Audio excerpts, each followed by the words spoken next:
ya Rabbana ma'assalama fi. Ada 30 orang yang pernah melihat Dajjal di dalam muka bumi ni, dalam alam ni. Dia dengan kawan-kawan dia 30 orang, mereka naik kapal.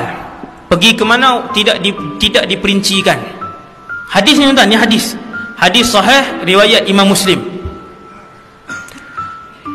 Kata Tamim, waktu kami sampai di tengah-tengah laut, kami dipukul oleh ombak yang kuat, oleh laut yang kuat, sehingga kami hilang arah tuju, sampai tak tahu pergi ke mana. Selama 30 hari, sebulan duduk di tengah lautan.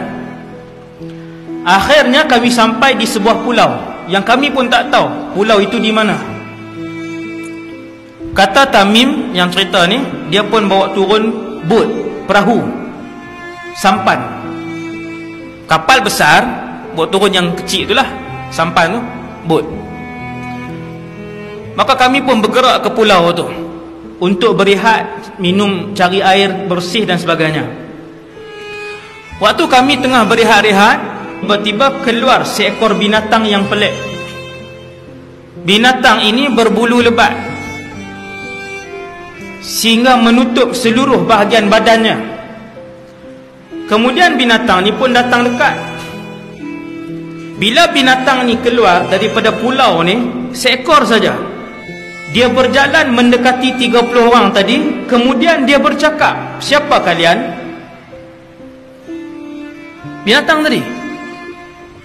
Maka Tamim ibn Aus kata, kami pun jawab, kami adalah pemuda-pemuda Arab Kristian. Waktu tu tak Islam lagi, dia tak masuk Islam lagi. Kami pemuda-pemuda Arab Kristian, daripada semenanjung tanah Arab kami keluar. Sampai tengah perjalanan, tengah-tengah lautan, tiba-tiba laut mengganas. Kami dipukul oleh arus selama sebulan. Akhirnya terdampar di pulau ini. Tuan-tuan bercakap dengan siapa? Binatang.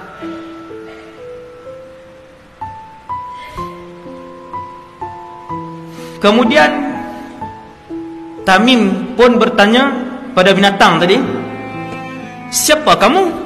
Binatang tu jawab, ana al-jassasah. Jangan buh nama anak pula, Jassasah, nama tak elok. Ada ulama kata itu iblis. Ada ulama sebut Jassasah tu ialah iblis. Dia berupa jadi binatang huduh tu. Satu pandangan lah, satu pandangan. Anal Jassasah. 30 orang ni tanya, Jassasah tu apa? Dia tak jawab. Dia kata, di tengah-tengah pulau ada satu orang yang sudah lama menunggu kabar berita daripada orang lain. Ada orang pula dah di pulau tu. Maka orang yang duduk di tengah-tengah pulau tu nak jumpa dengan kalian, yang 30 orang tadi. Maka yang 30 orang tadi dalam keadaan yang tercengang. Pulau ni pulau apa? Ada binatang pelik ni. Kalau pi tengah-tengah pulau ni, manusia tu syaitan ke apa ke, habis kita. Ini Tamim cerita. Tapi mereka pi juga. Mereka pergi ke tengah-tengah pulau. Berjalan 30 orang ke tengah-tengah pulau. Ini tuan-tuan tengok. Berjalanlah 30 orang ni masuk ke dalam hutan. Akhirnya sampai di satu tempat penahanan. Masuk ke dalam. Kata Tamim, kami pun masuk ke dalam. Dan begitu terkejut, kami mendapati di dalam itu ada satu orang lelaki, manusia, tetapi tubuhnya sangatlah besar. Satu orang lelaki, tubuhnya sangat